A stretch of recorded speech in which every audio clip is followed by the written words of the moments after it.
All right. So Brooke is talking to Sue.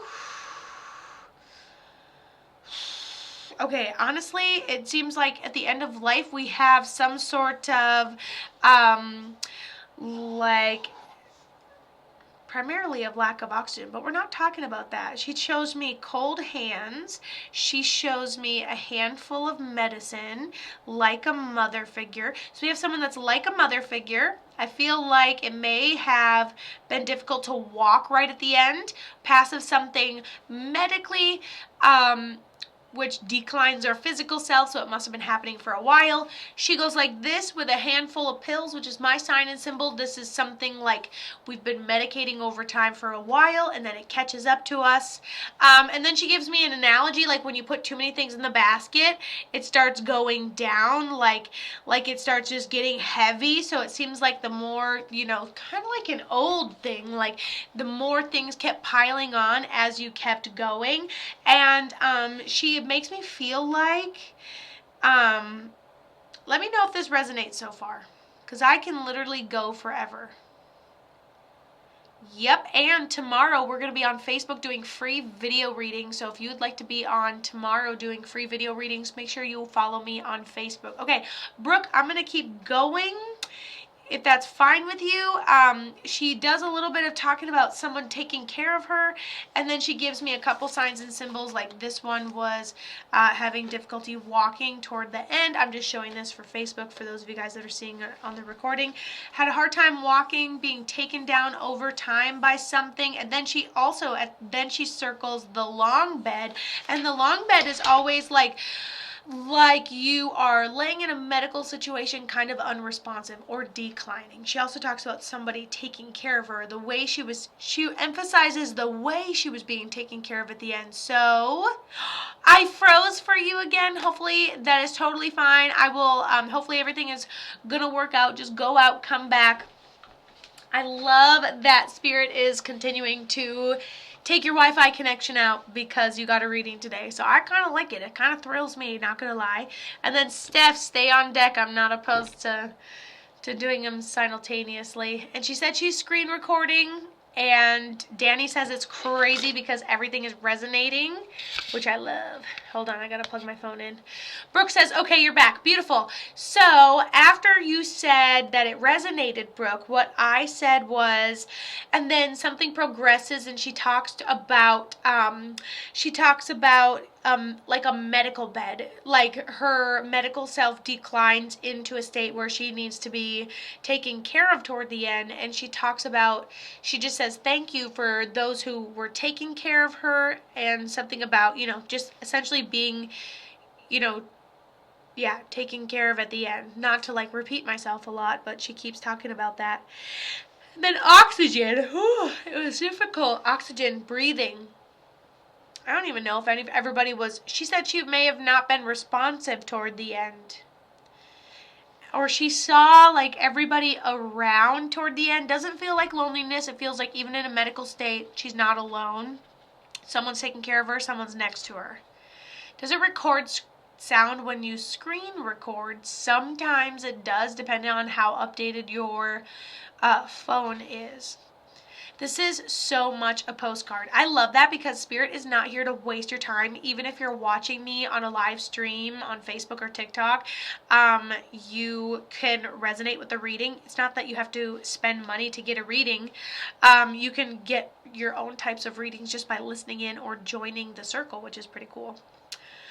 Okay, Brooke, let me know who Sue was to you. Okay, and then like a mother figure, and then we're trending on some jewelry today, so I would not be surprised if you have jewelry from your loved one who's no longer here as well. So you got any jewelry from Miss Sue? You are so sweet. And no pressure. Whenever you can, you go ahead. Okay, and she says that it is her mom. Okay. And she keeps showing me a necklace. So I don't know if we make something or have her ashes in something or have her thumbprint on something. And so you're dealing with this right now, but they're still here. That is wild how we are all finding each other in different stages of life, even if your stage of life is being a caretaker or no, I don't. I wish I did though. That is wild. That I wonder why. Anyways, I got a million questions to ask, but the importantest one to ask of your mom is, how did she end up passing?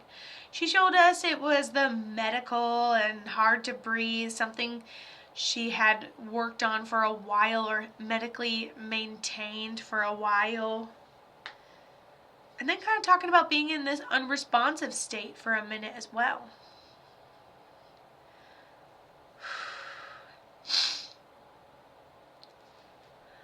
Back and forth, back and forth. So definitely a medical thing. Ooh, cancer, and ended up spreading absolutely everywhere. And she was chasing cancer for the last however. Can there be another spirit coming in? Yeah, the last reading we did, 3 spirits came in before the spirit we were trying to get a hold of. And this one, mom's coming right through, easy peasy. And so she says that it's cancer. It just ended up spreading absolutely everywhere, and that's what she talks about. Basically chasing it down, medicating it, in and out, back and forth to the hospital. Eventually it declines your body. And then she's also talking about not feeling alone toward the end. I don't know if you had a chance to be with her toward the end, but she says that her pain was managed and she did not feel alone while she was passing. Okay.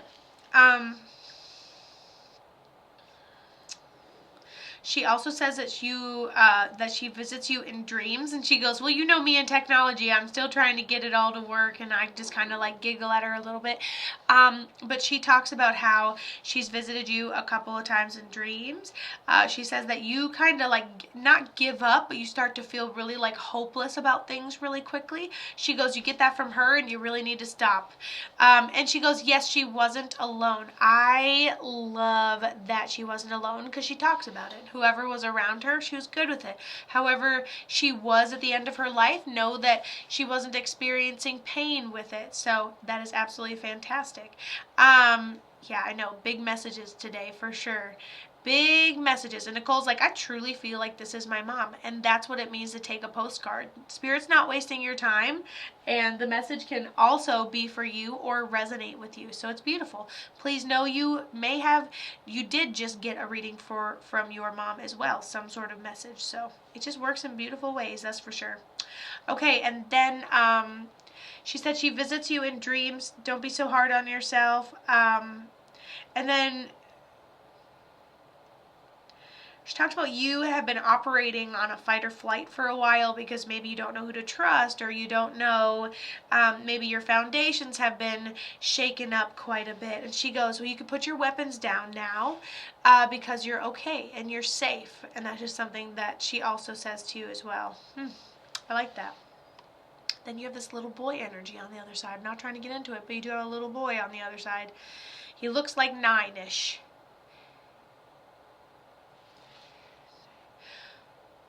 Has Gigi said what she wants me to do to help her friends and the other youth?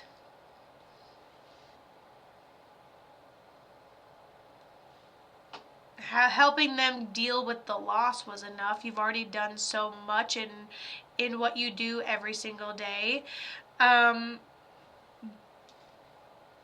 She says, don't drive yourself crazy trying to find me, Mom. I'm right here. That's what that Valerie said for Valerie. Sorry, my bad. I went on to a different person. I froze and came back out. It's totally fine. I was just